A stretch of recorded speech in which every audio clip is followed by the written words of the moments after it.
ఆంధ్రప్రదేశ్ రాష్ట్ర ప్రభుత్వ ఉద్యోగులకు, ఉపాధ్యాయులకు మరియు పెన్షనర్లకు ఈ పండుగ సీజన్‌లో కొన్ని ముఖ్యమైన వార్తలు అందించబడుతున్నాయి. ఉద్యోగుల సమస్యల పరిష్కారానికి సంబంధించి ప్రభుత్వం తీసుకున్న నిర్ణయాలు, విడుదలైన బకాయిల వివరాలు, అలాగే పీఆర్సీ మరియు ఐఆర్ అప్డేట్స్‌పై పూర్తి సమాచారం తెలుసుకోండి. ఇక సంక్రాంతి కానుకగా విడుదలైన బకాయిల వివరాలు కనుక చూస్తున్నట్లయితే ఆర్థిక మంత్రిత్వ శాఖ ప్రకటించిన ప్రకారం ఈ సంక్రాంతి పండుగ కానుకగా ఉద్యోగులకు సంబంధించి 1,300,00,00,000 విడుదల చేయడం అయితే జరిగిందండి. ఈ మొత్తంలో సిపిఎస్ ఉద్యోగులు, ఎంప్లాయీస్ కోసం ఒక భాగం, పోలీస్ శాఖ కోసం ప్రత్యేక నిధులు మరియు ఇతరత్ర శాఖల అవసరాలకు నిధులు విడుదలైనట్లు వెల్లడించారు. అలాగే పీఆర్సీ మరియు ఐఆర్‌పై ముఖ్యమైన వివరాలు కనుక చూస్తున్నట్లయితే ఉద్యోగుల సమైక్య అధ్యక్షుడు వెంకట్రామరెడ్డి ప్రకారం పీఆర్సీ అమలుపై స్పష్టత లేకపోవడం ఉద్యోగులను నిరాశపరిచింది. 2019లో గత ప్రభుత్వ ఉద్యోగులకు 27% ఐఆర్‌ను అమలు చేసింది.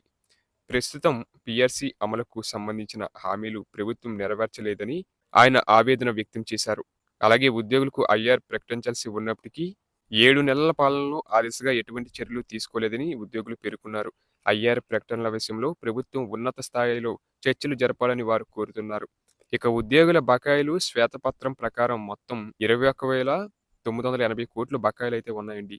కొత్త జీపీఎస్ బిల్లులు, సిపిఎస్ కంట్రిబ్యూషన్, జీఎల్ఐ బిల్లులు వంటి అంశాలను కలిపి బకాయిల మొత్తం 25,000-26,000,00,000 వరకు ఉంటుందని అంచనా.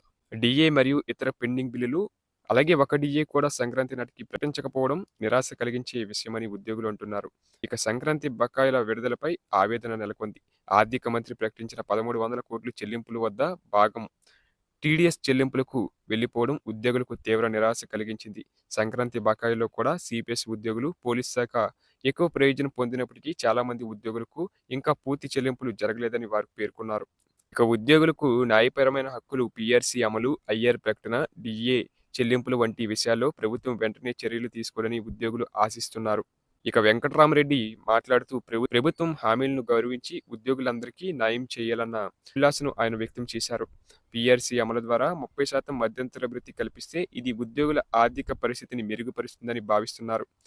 ఈ సంక్రాంతి పండుగలో కూడా ప్రభుత్వానికి ఉద్యోగులు సమస్యలపై పూర్తి దృష్టి పెట్టే సమయం ఆసన్నమైంది. పీఆర్సీ, ఐఆర్, డీఏ మరియు ఇతర బకాయిలను త్వరగా పరిష్కరించాలి.